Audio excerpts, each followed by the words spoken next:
रेहाना और रवि की शादी के वक्त रवि के पास कुछ नहीं था।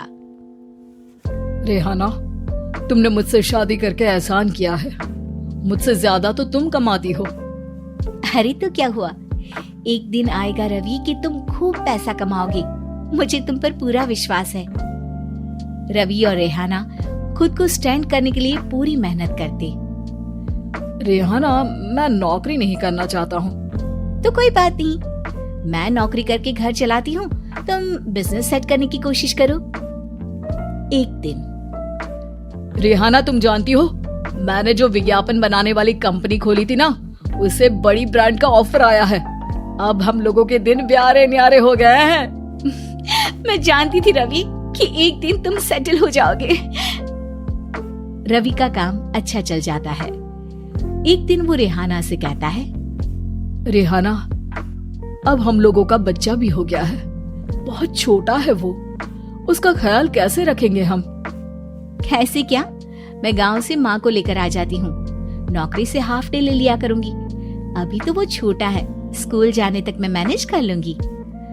देखो रेहाना, मैं अब अच्छा कमा रहा हूँ। तुमको नौकरी करके परेशान होने की कोई जरूरत नहीं है। अरे कैसी बात कर रहे हैं, मैं अपनी लगी लगाई नौकरी कैसे छोड़ दूं? और मैंने तो सुना है हम लोगों को कुछ ही महीनों में सरकारी नौकरी मिल जाएगी। सरकारी नौकरी में कितना कमा लोगी? उतने में तो मैं ड्राइवर रख लूंगा। रेहाना को रवि की बात का थोड़ा बुरा तो लगता है। कम से कम मेरी नौकरी की इतनी बेइज्जती मत करो। भूल गए, इसी नौकरी के बदौलत तुमने अपना बिजनेस खड़ा किया है। अरे वो तो मैं किसी के भरोसे भी कर लेता। देखो, अपने बच्चे को संभालो, घर का काम करो। अब बाहर जाती तुम अच्छी नहीं लगती हो। रेहाना रवि के कहने पर नौकरी तो छोड़ देती है, लेकिन अब बड़े से घर में उसकी कीमत किसी नौकर से कम नहीं होती। एक दिन रवि का दोस्त आता है। भाभी, हम लोग तो आपको तब से जानते हैं जब से आप लोग शादी होकर इस शहर में आए थे। आपकी बदौलत ही सारा बिजनेस खड़ा हुआ है। ये किस्मत तो आप ही की है भाभी। हाँ हाँ भाई, हमारी मेहनत तो कुछ है ही नहीं। अरे होगी, लेकिन भाभी की किस्मत के आगे कुछ नहीं। दोस्त वहाँ से चला जाता है, लेकिन रवि का गुस्सा 7वें आसमान में होता है। देखा कैसे बोल रहा था? अरे बिल्कुल अच्छा आदमी नहीं है ये। कैसी बात कर रहे हैं आप? प्रशांत भैया तो बहुत अच्छे इंसान है रवि। कैसे उन्होंने हमारे मुश्किल वक्त में हमारा साथ दिया था। अरे था पैसा तो साथ दिया, नहीं तो कौन पूछता है? रवि का व्यवहार पैसा आते ही अलग हो गया। वो बंदे को बंदा नहीं समझता। घमंड से घिरे रवि ने तो एक दिन हद ही कर दी। रेहाना, मैं अब तुम्हारे साथ नहीं रह सकता हूँ। क्या क्या बकवास कर रहे हो रवि? क्या कहना चाहते हो? और क्यों नहीं रह सकते तुम मेरे साथ? देखो, मुझे कोई और पसंद है और उसने साथ रहने पर बस यही शर्त रखी है कि मुझे तुम्हें तलाक देना होगा।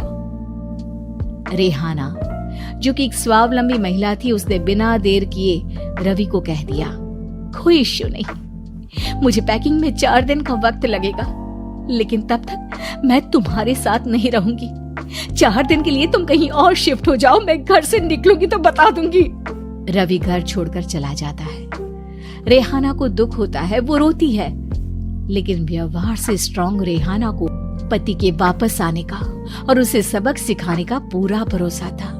फिर एक दिन, अरे शुशिका, कब शादी करोगे तुम मुझसे? यार, मैंने तो सोचा था तुम शादी से पहले मुझे विदेश लेकर जाओगे, महंगी कार दिलाओगे। अरे सब दिला दूंगा, लेकिन पहले मुझसे शादी तो कर लो। हाँ हाँ, क्यों नहीं।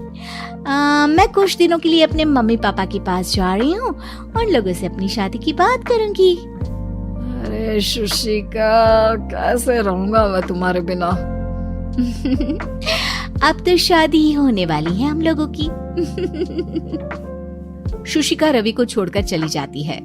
रवि घर आता है, जहाँ रेहाना को ना पाकर उसे सब अजीब लगता है। घर तो रेहाना के बिना कुछ नहीं है। बच्चे की याद भी आ रही है। चलो एक वीडियो कॉल कर लेता हूँ।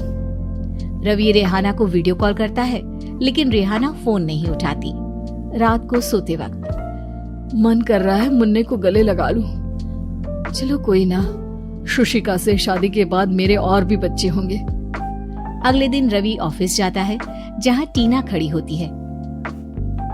सर, आपने अपने नए ऐड के लिए मॉडल की रिक्वायरमेंट डाली थी ना, मैं उसी के लिए आई हूँ। रवि टीना को देखकर खुश हो जाता है। अब शादी हो गई है तुम्हारी? नहीं सर, बस अच्छा सा हैंडसम और अमीर लड़का देख रहे हैं मेरे मम्मी पापा। रवि के दिमाग से तो टीना को देखकर शुशिका का ख्याल भी खत्म हो जाता है। अरे यार, ये लड़की मिल जाए कितनी सुंदर है। शुशिका तो इसके आगे कुछ नहीं है। क्या तुम्हें ऐसा नहीं लगता कि मुझसे मिलकर तुम्हारी ये खोज खत्म हो गई है? आप तो 2 बच्चों की पापा लग रहे हैं। अरे नहीं नहीं, मेरी शादी तो हुई थी, लेकिन बीवी को किसी और से प्यार था, मुझे छोड़कर चली गई।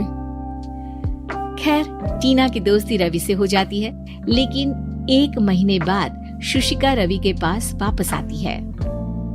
मेरे मम्मी पापा तुमसे मिलना चाहते हैं, लेकिन उन लोगों को ये मत बताना कि तुम पहले से शादीशुदा हो, और हाँ, शादी से पहले अपनी सारी प्रॉपर्टी तुमको मेरे नाम करनी होगी। अरे पागल, अब मैं तुमसे शादी ही नहीं करना चाहता। भला ऐसी लालची औरत से कौन शादी करेगा? तभी वहाँ टीना आ जाती है। रवि, ये पागल सी औरत कौन है?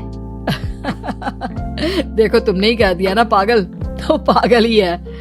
पता नहीं कौन है, कह रही है शादी कर लो, लेकिन शादी से पहले अपनी सारी प्रॉपर्टी मेरे नाम कर दो। बोल तो सही रही है। वैसे तुम जानती हो, मेरी एक सहेली है, उसके पति ने उसे पैसा आते ही छोड़ दिया, जबकि उसको खड़ा करने वाली ही मेरी सहेली थी।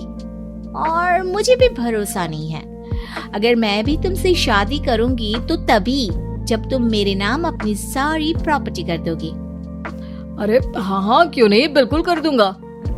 रवि और टीना की शादी की तारीख तय हो जाती है। वो अपनी सारी प्रॉपर्टी के कागज लेकर शादी वाली जगह पर पहुंचता है, लेकिन वहां टीना आती नहीं।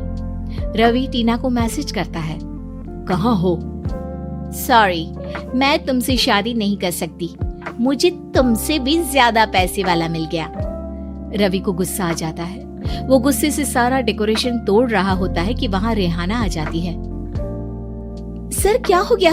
क्या डेकोरेशन पसंद नहीं आई आपको? तुम यहाँ क्या कर रही हो? मैं यहाँ की डेकोरेटर हूँ। क्या आपको पसंद नहीं आई यहाँ की सजावट? रवि दौड़कर रेहाना के गले लग जाता है। मुझे माफ कर दो रेहाना। रवि रेहाना के गले लग जाता है और रेहाना टीना को थैंक्स का मैसेज करती है।